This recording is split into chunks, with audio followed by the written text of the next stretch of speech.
wabarakatuh. Perkenalkan, nama saya Nikita Yuzamiarum dengan NIM 21102033. Saya dari Prodi Ilmu Pemerintahan, kelas karyawan semester 6, Sekolah Tinggi Ilmu Sosial dan Ilmu Politik Kerajaji Tanjung Pinang. Dan kali ini saya akan memaparkan materi dari mata kuliah Sistem Ekonomi Indonesia, dan dosen pembimbing kami adalah Ibu Riau Sujarwani. Kita masuk pada materi yang pertama. Materi pertama membahas tentang sistem ekonomi di Indonesia. Siapa sih yang tahu apa itu sistem ekonomi Indonesia? Nah, di sini saya akan menjelaskan yang dikatakan dengan sistem ekonomi Indonesia ini didasarkan pada prinsip ekonomi Pancasila, yaitu mencakup gotong royong, adil berkeadilan, demokrasi ekonomi, dan kemajuan. Ini juga mencakup sektor swasta yang berkembang pesat dan peran pemerintah dalam mengatur dan mendukung pertumbuhan ekonomi serta perlindungan sosial yang ada di lingkup kita. Seluruh tata cara yang digunakan dalam mengkoordinasikan perilaku masyarakat mencakup produsen, konsumen, bank, dan lainnya. Sistem ekonomi berfungsi menjalankan kegiatan ekonomi baik dalam hal produksi, distribusi, konsumsi, maupun investasi yang secara terintegrasi membentuk satu kesatuan yang utuh, teratur, dan dinamis, sehingga mampu menghindari kekacauan di bidang ekonominya. Di dalam suatu negara, adanya sistem ekonomi sangat penting karena berfungsi sebagai pendorong sistem produksi. Dan selain itu, sistem ekonomi juga berfungsi untuk menciptakan suatu mekanisme agar proses distribusi barang dan jasa berjalan dengan baik. Dengan kata lain, tanpa adanya sistem ekonomi yang baik, maka pertumbuhan ekonomi dapat terjaga dengan baik juga. Di para ahli yaitu Gilarso, ia menyimpulkan bahwa sistem ekonomi merupakan cara yang digunakan untuk mengkoordinasikan perilaku keseluruhan masyarakat dalam menjalankan kegiatan ekonomi baik itu produksi, distribusi, konsumsi, investasi, dan lain sebagainya, menjadi salah satu kesatuan yang teratur dan dinamis yang juga dapat menghindari terjadinya sebuah kekacauan. Oke, kita masuk pada materi yang kedua. Materi yang kedua membahas tentang apa manfaat tersebut bagi penerapan sistem perekonomian di dalam suatu negara. Saya simpulkan mengenai apa saja manfaat dari penerapan sistem perekonomian dalam suatu negara. Dan ini meliputi stabilitas ekonomi, yang mana dapat kita ketahui bersama membantu menciptakan stabilitas ekonomi, mengurangi fluktuasi dan risiko ekonomi yang berlebihan. Adapun pertumbuhan ekonomi ini dapat mendorong pertumbuhan ekonomi jangka panjang melalui investasi, inovasi, dan efisiensi alokasi sumber daya. Ada distribusi kekayaan.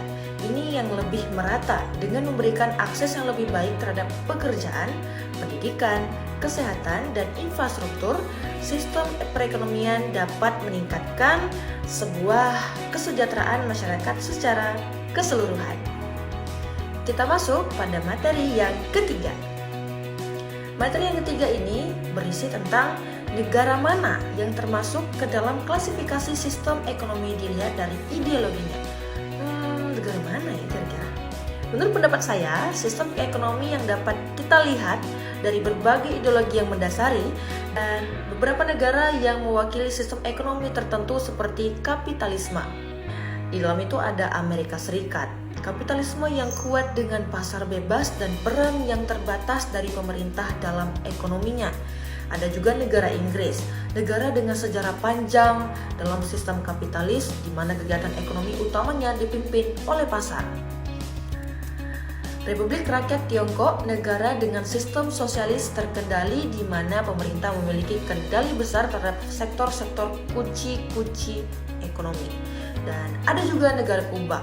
Negara ini dengan sistem sosialis. Negara Kuba, negara dengan sistem sosialis di mana pemerintah memiliki kepemilikan dan kontrol atas sebagian besar aset ekonomi. Karena pemerintah memiliki kontrol total atas semua aspek kehidupan termasuk ekonomi, di mana pemerintah memiliki kendali penuh atas ekonomi dan kehidupan sosialnya. Oke, kita beralih ke materi berikutnya. Part ini ada contoh penerapan ekonomi Pancasila pada di setiap silanya. Yang dapat saya kutip itu adalah contoh sila yang pertama, ketuhanan yang Maha Esa. menghargai keberagaman agama dalam aktivitas ekonomi, menegakkan nilai-nilai moral dan etika dalam berbisnis sesuai dengan ajaran agama masing-masing. Sila kedua, kemanusiaan yang adil dan beradab. Ini contohnya memastikan adanya kesempatan yang adil bagi semua individu dalam akses ekonomi. Menerapkan kebijakan pembangunan yang berpihak pada kesejahteraan dan keadilan sosial. Sila ketiga itu ada persatuan Indonesia. Contohnya mendorong bekerja sama antar warga Indonesia dalam pembangunan ekonomi. Menghindari praktek ekonomi yang dapat merusak persatuan dan kesatuan bangsa. Sila keempat, kerakyatan yang dipimpin oleh hikmat kebijaksanaan dalam permusyawaratan perwakilan. Ini contohnya mendorong partisipasi masyarakat dalam pengambilan keputusan ekonominya. Mengedepankan kebijakan ekonomi yang memperhatikan kebutuhan dan aspirasi masyarakat tersebut. Sila kelima ada keadilan sosial bagi seluruh rakyat Indonesia. Menjamin distribusi kekayaan yang merata untuk mengurangi kesenjangan ekonomi. Memberikan perlindungan kepada golongan yang lemah dan rentan dalam sistem ekonominya. Baik, kita masuk pada pertemuan berikutnya. Oke, materi berikut ini adalah membahas tentang sistem ekonomi mana jika ingin negara Indonesia menjadi salah satu negara maju. Teman-teman, menurut pendapat saya lebih memilih sistem sosialisme untuk diterapkan pada negara kita ini. Ya, negara Indonesia. Dengan menerapkan sistem sosialisme ini dapat memberikan manfaat yang sangat signifikan bagi negara Indonesia. Dalam konteks perekonomian, sosialisme dapat membantu mengurangi kesenjangan sosial, memberikan akses yang lebih adil terhadap sumber daya, dan meningkatkan kesejahteraan masyarakat secara keseluruhan. Dan perlu teman-teman ketahui bahwa dan kita ingat bahwa setiap sistem ekonomi memiliki tantangan dan kelebihannya masing-masing, dan implementasi sosialisme harus disesuaikan dengan kebutuhan dan kondisi negara kita sendiri.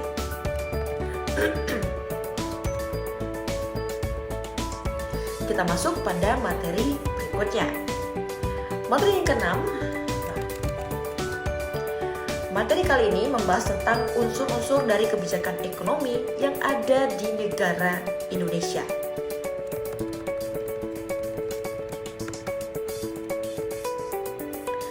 Kebijakan yang telah saya kutip dari beberapa artikel, kebijakan ini ada kebijakan moneter. Ini pengaturan suku bunga oleh Bank Sentral untuk mengandalkan inflasi. Kebijakan fiskal, penetapan anggaran pemerintah. Ada juga kebijakan fiskal, penetapan anggaran pemerintah untuk proyek infrastruktur guna mendorong pertumbuhan ekonomi. Yang ketiga ada kebijakan perdagangan, pembentukan perjanjian perdagangan bebas antara negara-negara untuk meningkatkan akses pasar dan memperluas perdagangan internasional. Yang terakhir itu ada kebijakan regulasi. Ini penetapan aturan dan regulasi untuk pemerintah dan untuk masyarakat juga sih sebenarnya, oleh pemerintah untuk mengawasi sektor keuangan dan mencegah praktek-praktek ilegal atau yang bisa menyebabkan kerugian di mana-mana. Kita masuk pada materi berikutnya. Oke, materi kali ini membahas tentang kebijakan fiskal apa saja yang terupdate di tahun 2024 yang sedang berjalan di negara kita, yaitu negara Iran. Materi kali ini membahas tentang kebijakan fiskal apa saja yang terupdate di tahun 2024 yang sedang dijalani negara kita, ya tentunya negara Indonesia. Oke, salah satu contoh kebijakan fiskal terbaru yang mungkin dijalankan Indonesia pada tahun 2024 ini adalah pengaturan tarif pajak untuk mendukung pemulihan ekonomi pasca pandemi kemarin. Seperti pemangkasan tarif pajak untuk industri tertentu atau insentif pajak bagi pelaku usaha kecil. Sementara itu, strategi kebijakan fiskal jangka menengah dan panjang difokuskan pada penguatan kualitas sumber daya manusia, pembangunan infrastruktur, dan mendorong aktivitas ekonomi bernilai tambah tinggi optimalisasi sumber daya alam, serta penguatan reformasi kelembagaan dan simplifikasi regulasi. Kebijakan fiskal 2024 ini juga melanjutkan reformasi fiskal secara holistik. Reformasi menyeluruh tersebut mencakup optimalisasi pendapatan negara yang dilakukan dengan tetap menjaga iklim investasi, peningkatan kualitas belanja guna mendukung penguatan reformasi struktural dan antisipasi terhadap ketidakstabilan global ini. Oke, kita masuk pada materi berikutnya. Pembahasan materi kali ini tentang perang antara Rusia dan Ukraina. Apakah ada dampaknya terhadap globalisasi ekonomi? Mungkin ada kali ya. Tapi kita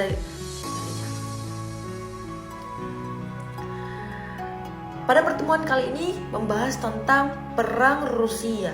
Pada pertemuan kali ini membahas tentang perang antara Rusia dan Ukraina. Apakah ada dampaknya terhadap globalisasi ekonomi? Pertemuan kali ini membahas tentang perang antara Rusia dan Ukraina. Teman-teman, apakah ada yang tahu? Apakah ada dampaknya terhadap globalisasi ekonomi? Pertemuan kali ini membahas tentang perang antara Rusia dan Ukraina. Apakah ada dampaknya terhadap globalisasi ekonomi? Dan kali ini saya menjawab, pengaruh globalisasi yang terjadi saat ini sangat besar di semua bidang termasuk ekonomi.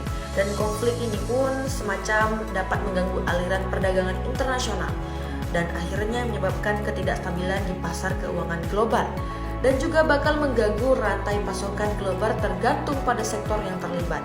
Dan ini saya simak bisa berdampak pada harga komoditas pasar saham dan kepercayaan investor secara keseluruhan di negara tersebut. Lantas, dampak ekonomi apa lagi yang akan terjadi akibat ketegangan antara kedua negara tersebut?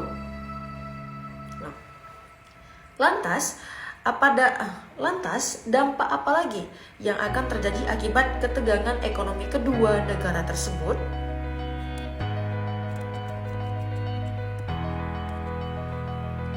Ada harga minyak dunia. Serangan Rusia ke Ukraina telah mempengaruhi harga minyak dunia. Rusia sendiri merupakan negara yang kaya dengan sumber daya energi. Rusia dapat memproduksi 9,7 juta barel minyak per hari. Catatan tersebut menempatkan Rusia sebagai negara penghasil minyak kedua terbesar setelah Amerika Serikat.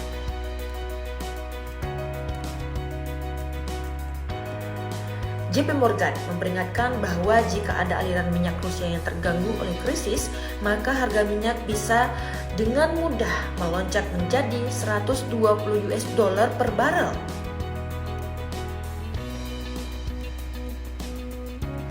Ada juga ancaman inflasi. Ketegangan Rusia dengan Ukraina dapat membuat inflasi di beberapa negara memburuk. Jika minyak naik menjadi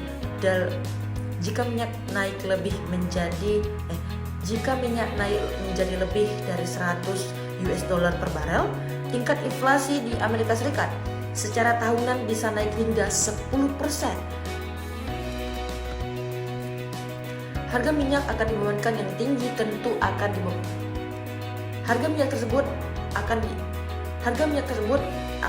tentu terbebankan kepada perusahaan hingga konsumen.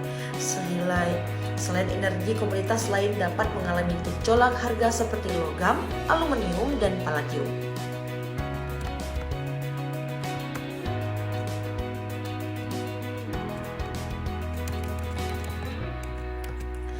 Ada juga pertumbuhan ekonomi melambat. Konflik seperti invasi dan peperangan memang dapat mengganggu stabilitas politik dan pertumbuhan ekonomi. Hal ini dikhawatirkan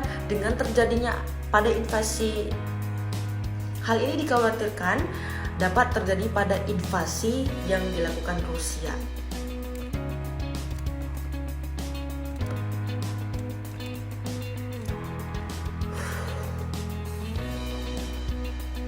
Kita masuk pada pertemuan berikutnya.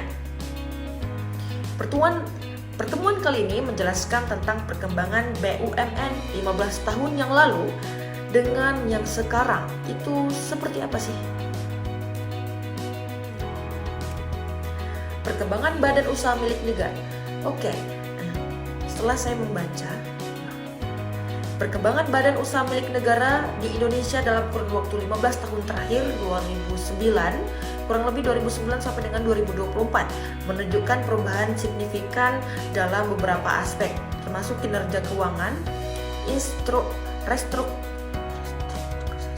restrukturisasi, inovasi, dan kontribusi terhadap perekonomian nasional. Berikut ini adalah beberapa poin utama yang menjelaskan perkembangan tersebut. Pada periode ini banyak BUMN yang masih menghadapi berbagai tantangan seperti inefisiensi, birokrasi yang kompleks, dan kinerja keuangan yang tidak optimal. Kita masuk pada pertemuan berikutnya. Pada pertemuan kali ini membahas tentang apa fungsi perekonomian. Pada pertemuan kali ini membahas tentang apa fungsi koperasi bagi perekonomian Indonesia. Teman-teman, koperasi ini sangat penting, memiliki peran yang sangat-sangat penting perekonomian. Teman-teman, koperasi ini memiliki peran penting yang sangat-sangat. Teman-teman, koperasi ini memiliki peran penting dalam perekonomian Indonesia. Oke teman-teman, itulah materi yang saya paparkan dari pertemuan pertama hingga akhir. Saya mohon maaf jika ada salah kata. Wassalamualaikum warahmatullahi wabarakatuh.